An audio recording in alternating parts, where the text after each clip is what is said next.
Et aujourd'hui, nous allons voir le cours sur la conséquence de la propriété de Thalès. Donc, ce cours fait suite à la propriété de Thalès réellement. Donc, ici, la conséquence de la propriété de Thalès, là, c'est même chose, presque même chose que la propriété même de Thalès elle-même. La conséquence de Thalès, qu'est-ce que c'est? Je vais prendre le chemin. Je viens. Toujours, ça s'applique toujours sur cette figure-là aussi. Lorsque vous avez cette figure-là, par exemple, la figure dont j'ai parlé tout récemment.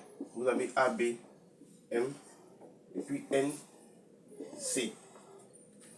Quand vous avez ce triangle-là et qu'il existe deux droites parallèles à l'intérieur, par exemple, on sait ici que BC est parallèle à quoi? À MN. BC est parallèle à MN. Voilà. Donc, comme BC est parallèle à MN, alors nous sommes en situation de Thalès. On a dit ici qu'on est en situation de Thalès. Lorsque nous sommes en situation de Thalès là, alors qu'est-ce qui se passe?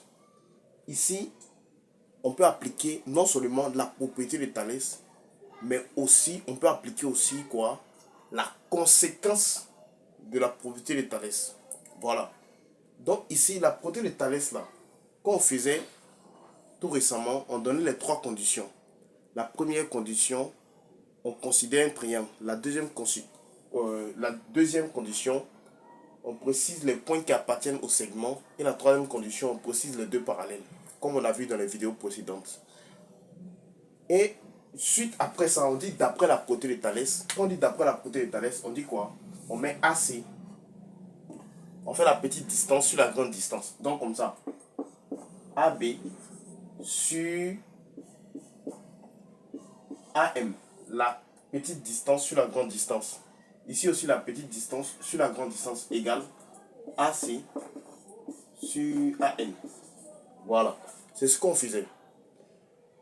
Et aujourd'hui, il y a une notion fondamentale qui va venir s'ajouter.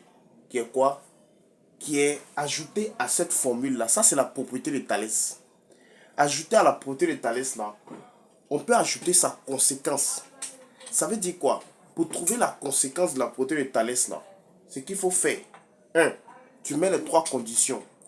2. Après avoir mis les trois conditions, tu dis d'après la propriété de Thalès, tu fais la petite distance sur la grande distance, la petite distance sur la grande distance. Une fois que tu finis ça, tu ajoutes une deuxième égalité maintenant. Tu ajoutes une deuxième égalité. Voilà. Tu ajoutes une deuxième égalité pour compléter quoi? Les deux parallèles. Ça veut dire que dans la conséquence là, on ajoute les deux parallèles. Il ne suffit pas de faire la petite distance sur la grande distance. La petite distance sur la grande distance. Quand tu fais la petite distance sur ce côté-là, sur la grande distance, ici aussi la petite distance sur la grande distance là, quand tu t'arrêtes là, ça c'est la propriété de Thalès. Mais quand tu finis de faire la petite distance sur la grande distance, ici aussi la petite distance sur la grande distance, et que maintenant tu ajoutes les deux parallèles là, les deux parallèles, quand tu ajoutes les deux parallèles là, alors quoi? Alors il s'agit bel et bien maintenant de la conséquence de la propriété de quoi? Voilà, il s'agit bel et bien de la conséquence de la propriété de Thalès.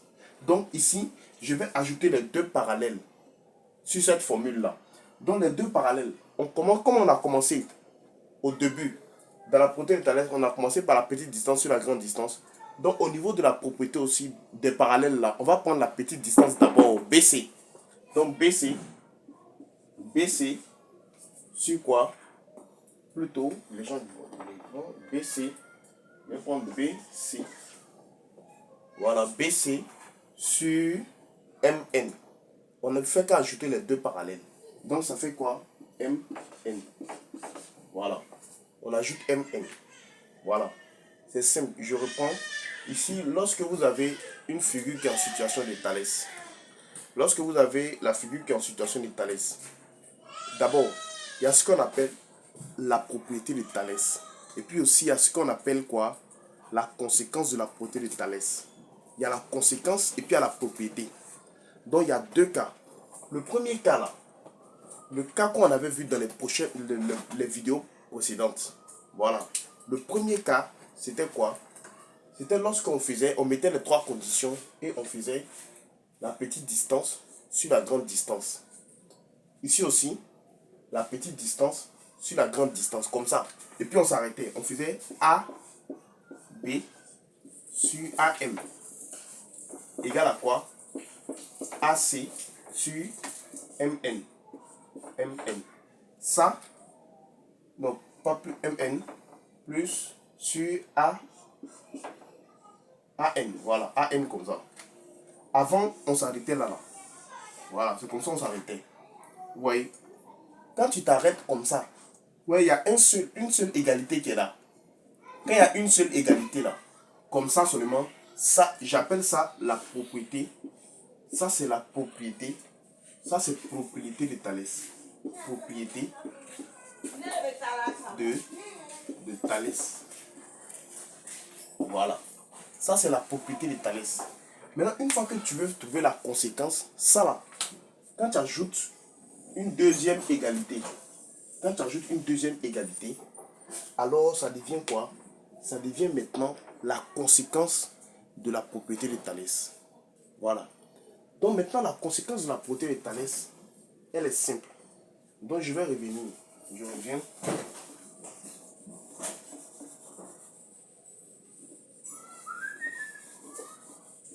En d'autres termes, pour trouver la conséquence, il te suffit de mettre quoi? Les autres distances. La distance des parallèles. Une fois que tu as mis ça, alors tu te retrouves directement dans un quoi? Dans la propriété de quoi? Dans la conséquence de la propriété de Thalès. Donc, ici, c'est simple. On fait la petite distance. La petite distance sur la grande distance. Ici aussi, la petite distance sur la grande distance. Donc, on va aller avec, ici, on va faire AB. AB sur la grande distance AM. Voilà. Égal. Ici, sur ce côté-là, AC sur AN. Sur AN.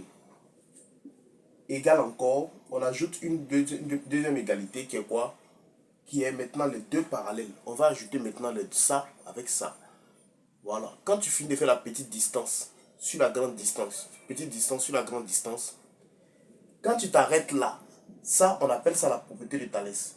Maintenant, si tu vas ajouter la conséquence, tu ajoutes les deux droites quoi? Les deux droites parallèles. Donc BC, les deux droites parallèles BC, avec quoi? MN. Voilà. Donc BC avec MN. Pourquoi? Parce que ici, on a commencé par la petite distance. Comme on a commencé par la petite distance, alors quoi? On commence par la petite parallèle.